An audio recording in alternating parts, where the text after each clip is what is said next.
Kalau malam datang, ini kan nama malam ini ya. Malam datang tiba dia. Kamu tahu enggak, kamu masih hidup besok pagi? Nah, kita tidak tahu apakah kita masih bisa besok pagi. Siapa yang jamin? Enggak ada. Ada yang mati nanti. Tadi ini lewat di depan Arafah tadi. Ada juga innalillah ya. Terbayang kemana? Kalau innalillah orang, berarti kita juga innalillah, nunggu giliran juga. Apa innalillahnya? Tinggal. Tinggal saja. Innalillahi wa inna ilaihi raji'un. Pernah suatu ketika di kuburan ditanya orang. Siapa yang ditanya? Ulama. Siapa yang meninggal tuh? Syekh. Diriku dan dirimu, kata siapa ulama yang bilang ya? Seorang imam dia, lupa namanya. Kenapa begitu? Ya sekarang dia, besok lusa kita juga lagi katanya.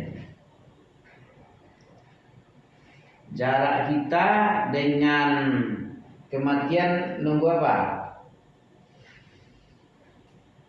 Antara dirimu dengan kematian itu menunggu dua waktu.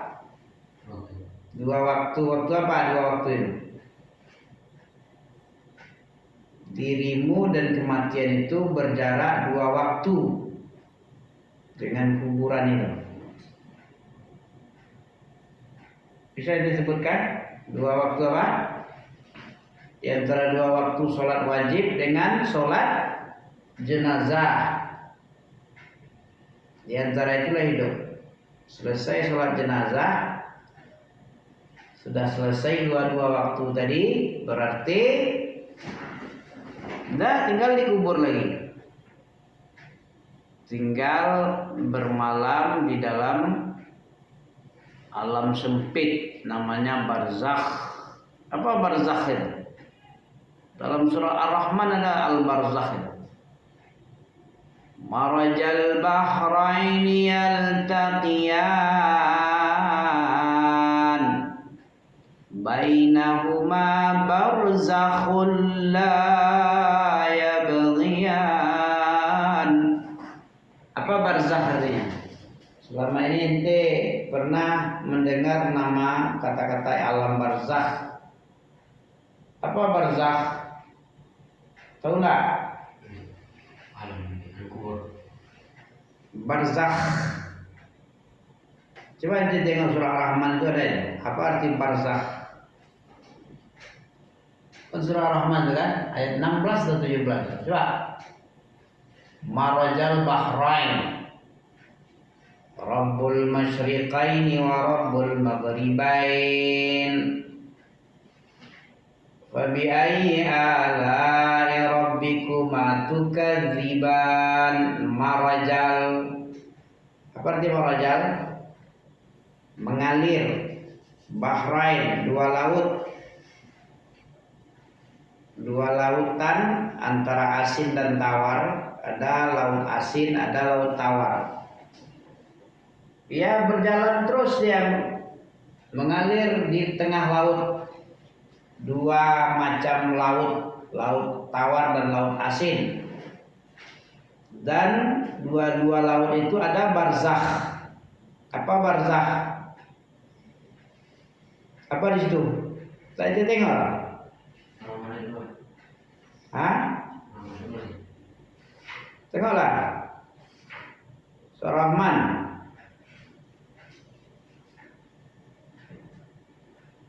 Di situ ada barzakh.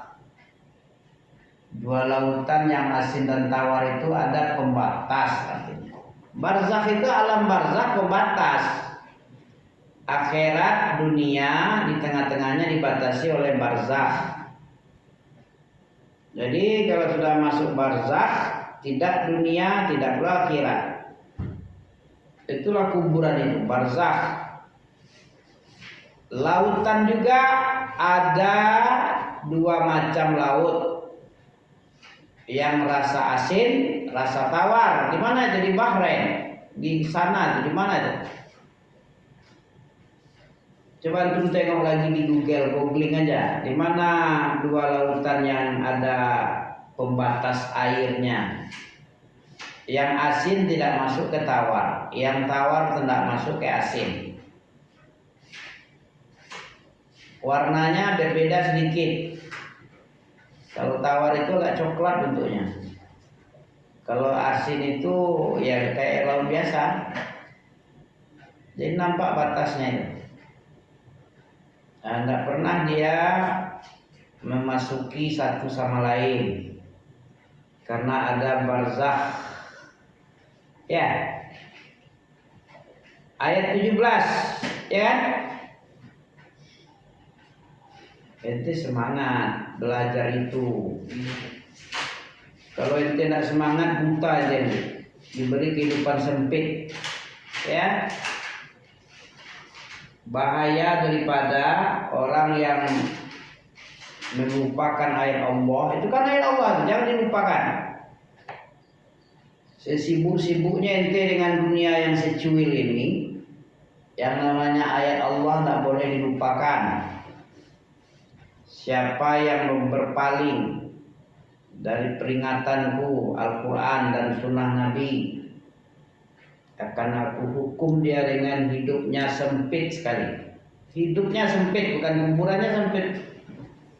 Kalau orang pelit kuburnya sempit, kata orangnya, ini enggak, masih di dunia lapang saja, dikasih sempit. Apalagi tempat sempit di alam kubur, 1 x 2 meter. Betapa sempitnya itu. Ma'isyatan dhamka. Surah apa kemarin?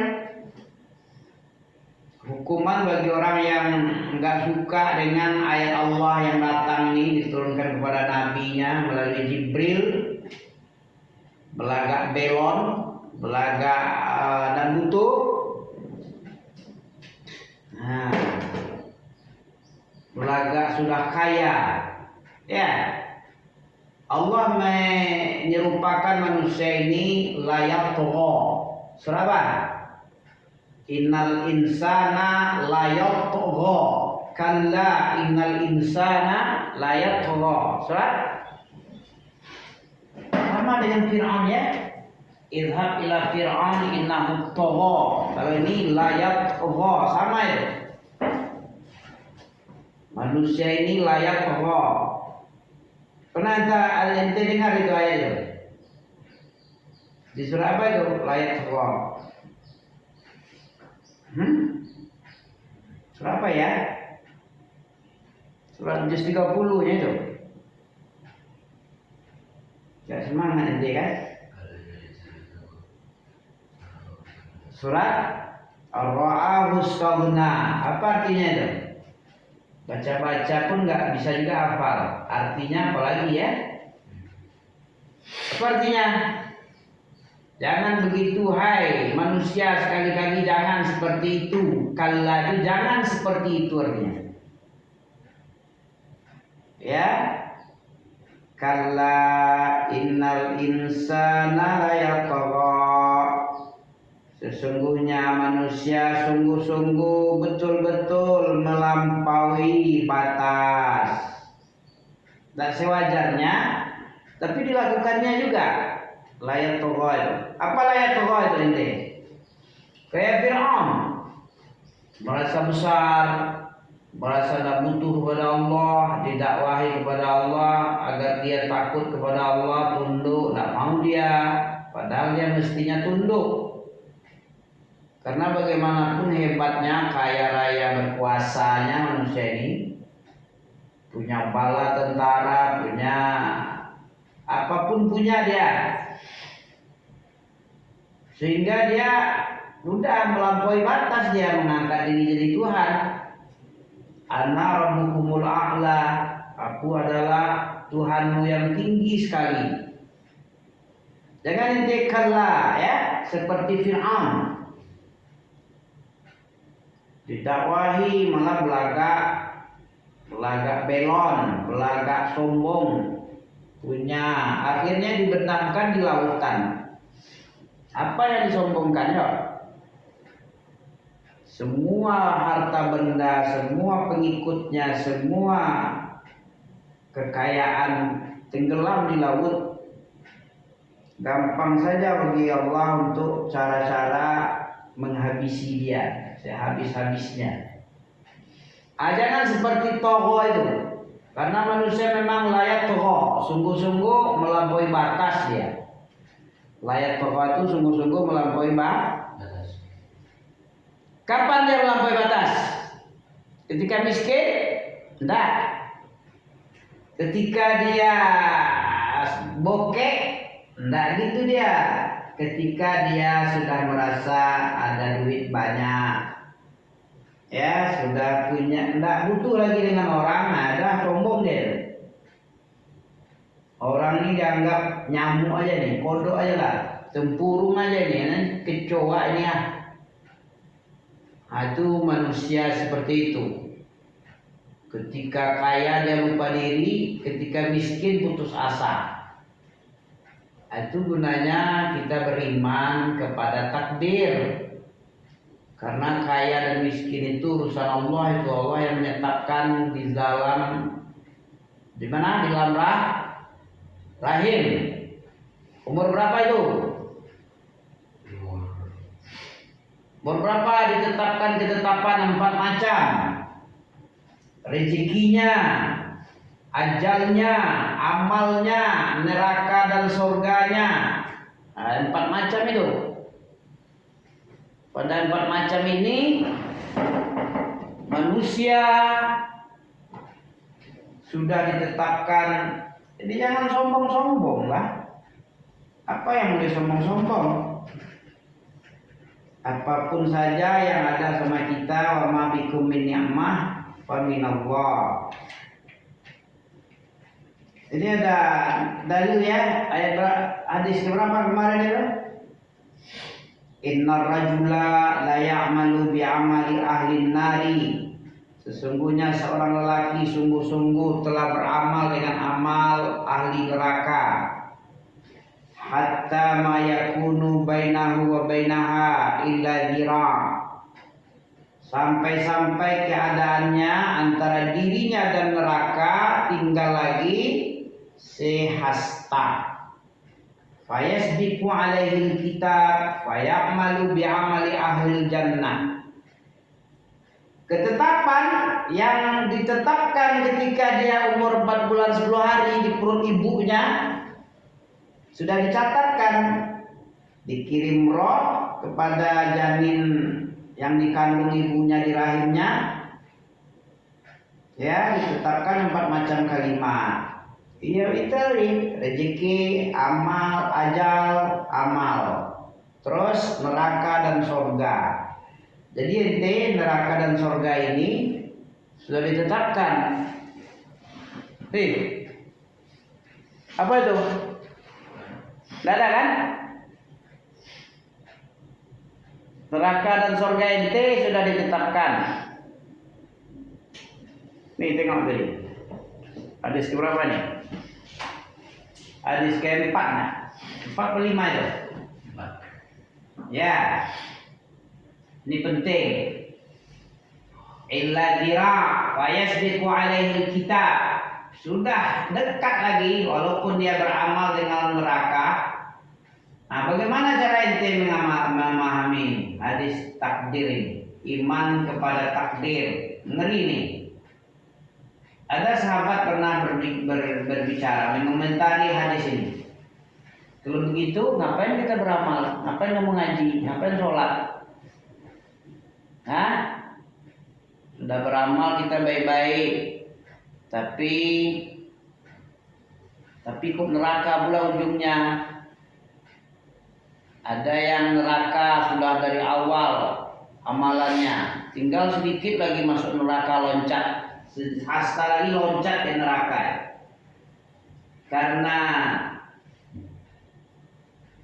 takdir yang ditetapkan ketika ditiupkan roh ke dalam rahim ibunya oleh malaikat, ya kan?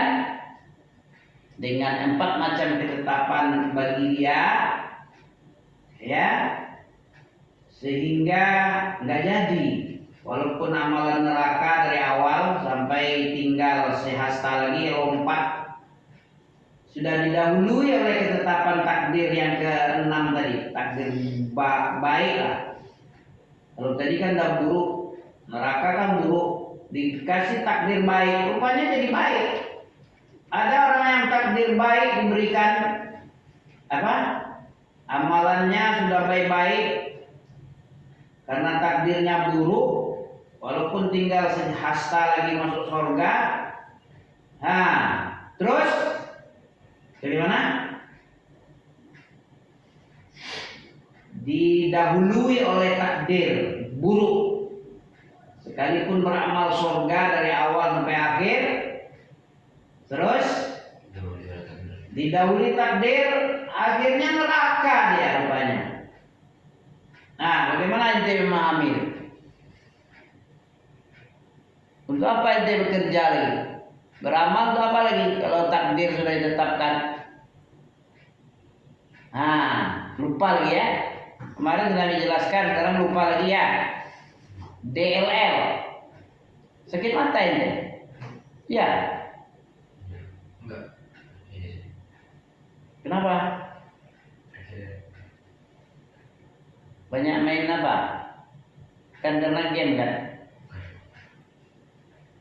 Ada orang yang matanya kayak gini terus ya. Nampak Mami, ada juga seperti itu kan? Pengaruh jeleknya HP kelamaan. Ya untung aja, ya nggak apa-apa lah. Untung. Karena gosok-gosok. Gatal. Kasih obat lah, vaksin lah. Ya, coba ente jelaskan ini. Bisa-bisa oleng, ya, bisa error kita mikirkan ini. Jadi Bapak kita harus bekerja beramal ini. Tinggalkan aja segala amal kalau takdir sudah ada, didahului semua. Baik-baik kita, rupanya takdir sudah ada mendahului. Akhirnya jelek.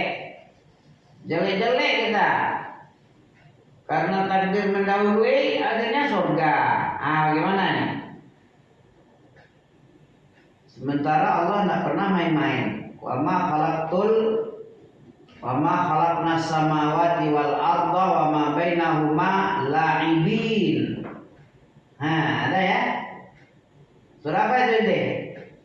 Tidaklah kami menciptakan langit dan bumi dan apa yang ada di antara keduanya, langit dan bumi tadi, secara main-main. Surah Al-Jasiyah nggak salah. La'ib, la'aba itu artinya main-main artinya.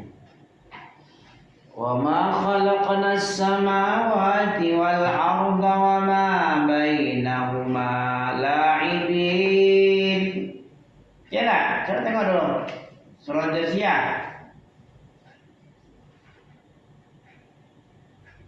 Jasiyah surat yang ke berapa ya? Allah tidak pernah main-main, tapi kok seperti main-main.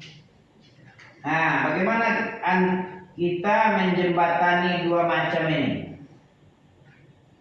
Di sisi lain Allah benar-benar bil-haq.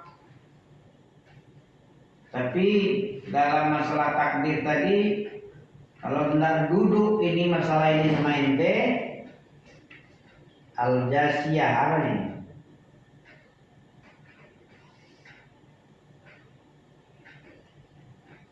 Sejadah ya.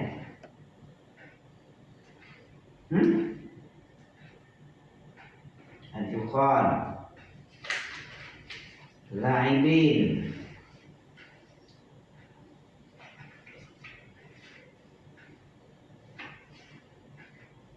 Bisa masih ingat ente?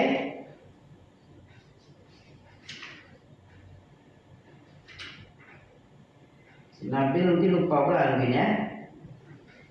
Hari 3 tahun 7 tahun yang lalu pun masih bisa ya. Dan ini pernah juga ditanya oleh sahabat Rasulullah. Iya pula ya, kenapa? Untuk apa lagi beramal? Terus apa dibilang sama Nabi? I'malu fa innama muyassaru lima khuliqa bih, lima khuliqalah. Beramallah kalian, setiap orang dimudahkan baginya kepada apa yang dia inginkan. Ya, kepada apa? Kemudian dibaca oleh Rasulullah ayat Al-Lail. Fa amma man aqta. Aqta itu kan amal itu. Beramallah kamu setiap orang muyassarun lima khuliqalahu. Setiap orang dimudahkan baginya kepada apa yang diciptakan untuknya, diciptakan neraka untuknya. Ini surat Ad-Dukhan ya, Ad-Dukhan ayat 38 ini. Wa ma khalaqnas samawati wal arda wa ma bainahuma la'ibin. Ma khalaqnahuma illa bil haqqi walakinna aktsarahum la ya'lamun. 39. Inna yawmal fasli miqatuhum ajma'in. Yawma la yughni maulan an maula syai'an walahum yunsarun. 41. Illa man rahimallah innahu huwal azizur rahim. Inna syajarataz zaqqum ta'amul athim kalmuhli yaghli fil butun kaghalil hamim khudhuhu fa'tiluhu ila sawa'il jahim. Ya kan? Jadi untuk apa ente percaya kepada takdir? Agar ente tidak sombong ketika ditakdirkan bagus, rezekinya bagus, lancar. Yang kedua, agar ente tidak putus asa terhadap yang luput ditakdirkan berupa kesenangan. Karena itu adalah ujian. Kalau kita miskin itu ketetapan Allah. Kita harus rela dia. Tak boleh minder, aku miskin ini, aku tidak ada arti apa-apa di dunia. Tak boleh gitu. Kan banyak orang miskin ya, mana banyak miskin udah kaya sama ini, ha? Miskin banyak kan? Bolehkah dia putus asa kayak gitu? Aku miskin, aku tidak ada guna, aku bau ketek, ya? Bau apa lagi? Nah, apa lagi bau gak enak, baunya apa itu? Bau amis. Aku miskin, aku tukang becak misalnya kan, aku kuli angkut, ya. Tidak boleh seperti itu, karena ketika di alam rahim umur 4 bulan 10 hari dalam perut ibumu dikirim malaikat, disuruh catat di situ. Coba kita baca. Ayat 4 tadi ya, hadis 4 ya. Nah coba baca, biar tidak jiping aja.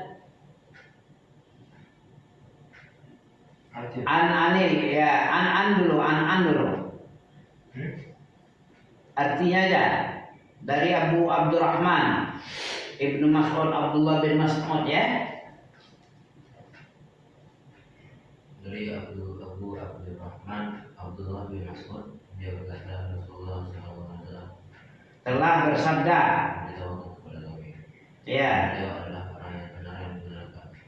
beliau adalah orang yang jujur dan dibenarkan apa yang dikatakannya. Oke, Fadhil Mas'ud. Orang dari kalian dikumpulkan penciptaannya dan di ibunya dalam bentuk tetes mani selama 40 hari, kemudian berubah menjadi segumpal darah selama 40 hari, kemudian jadi sepotong daging selama 40 hari. Kemudian diutus kepadanya satu malaikat, lalu dia meniupkan roh kepadanya, dan dia diperintahkan untuk menuliskan tempat menentukan rezekinya, ajalnya, amalnya, dan dia celaka atau bahagia. Celaka bahagia itu apa maksudnya? Neraka atau surga. Orang celaka itu pasti di neraka. Demi Allah, yang tidak ada ilah yang benar sayanya. Sungguhnya salah seorang dari kalian beramal dengan amalan ahli surga hingga jarak antara dirinya dengan tinggal sehasta. Akan tetapi ketentuan atau takdir telah mendahulunya. Lalu dia beramal dengan amalan ahli neraka, maka dia masuk neraka. Sungguhnya salah seorang dari kalian beramal dengan amalan ahli neraka hingga jarak antara dirinya dengan neraka tinggal sehasta.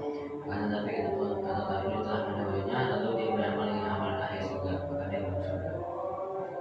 Hadis riwayat Bukhari dan Muslim. Bukhari Muslim. Ini kitab yang paling sah. Tak ada lagi yang paling sahih setelah Al-Quran. Al-Quran paling sahih. Di bawah Al-Quran kitab Bukhari Muslim itulah yang paling sahih. Dari sekian banyak ribuan di dunia ini, kitab-kitab karangan yang paling sahih itu Bukhari Muslim. As-Sahhul Kutub, ya, paling sahih kitab-kitab yang ada di bumi. Jadi cara unik dalam memahami takdir. Orang yang percaya takdir sempurna imannya. Tidak percaya takdir kafir. Kafir enggak? Tidak percaya pada rukun iman ke-6, ya, an tu'mina bil qadri khairihi wa syarrihi, bahwasanya kamu percaya kepada ketetapan Allah, baik itu baik, ketetapan Allah baik, maupun ketetapan Allah yang buruk. Ya, apa ada ketetapan Allah buruk? Bagaimana caranya? Allah itu maha suci, maha tinggi, kok ada ketetapan buruk? Bagaimana pula memahaminya? Bisa ente? Kalau ditanya orang, gimana caranya? Allah menetapkan sanksi dosa.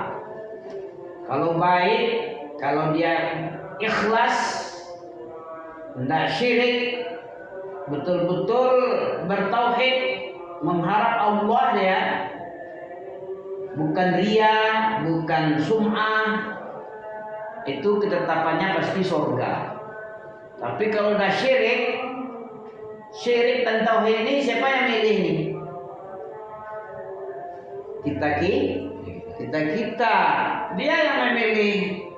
Misalnya dia tidak ikhlas, misalnya dia hanya karena mencari nama, pemurah lah kalau dia dermawan, pemberani kalau dia pahlawan di medan laga jihad sabilillah, atau mau dikatakan alim, kan dia sendiri yang milih, bukan Allah yang milih. Allah menetapkan kalau begitu yang kamu pilih ini dapat semamu, buruk nanti.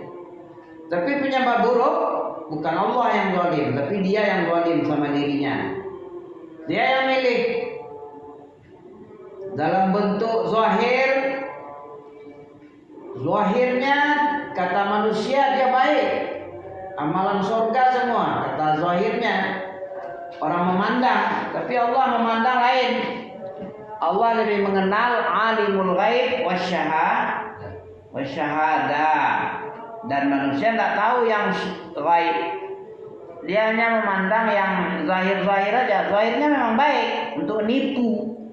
Orang penipu kan tidak menampakkan jelek. Siapa yang mau ditipu? Kalau jelek-jelek pasti nggak ada yang mau.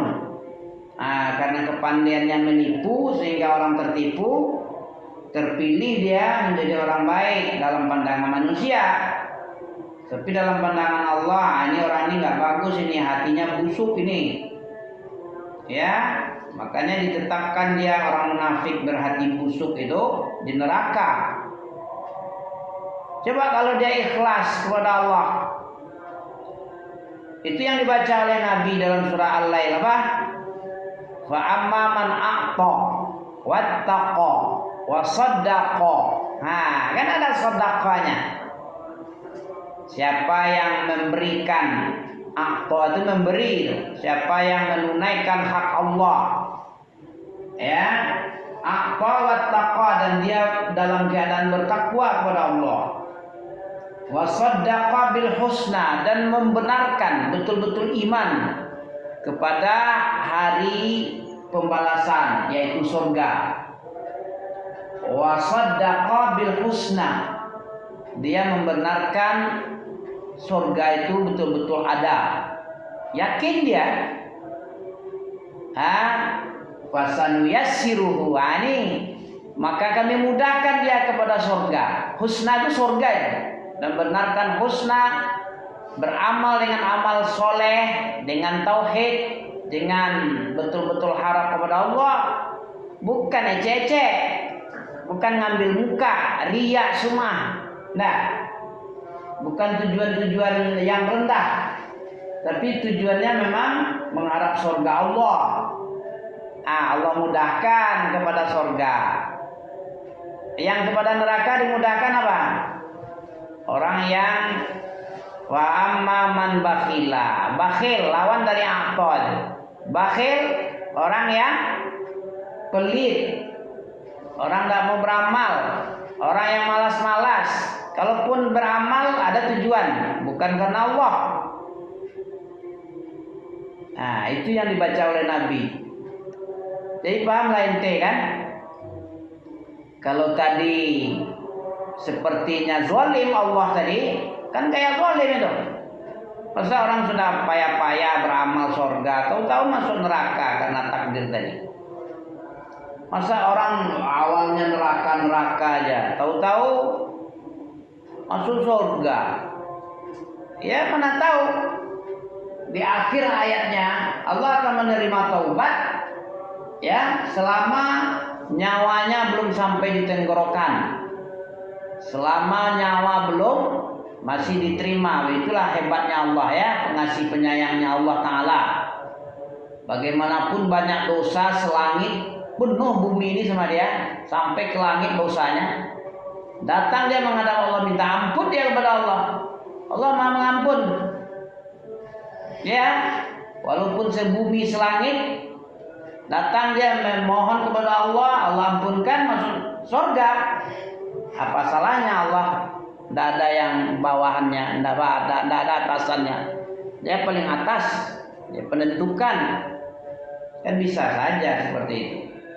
Ya, sudah mandi belum?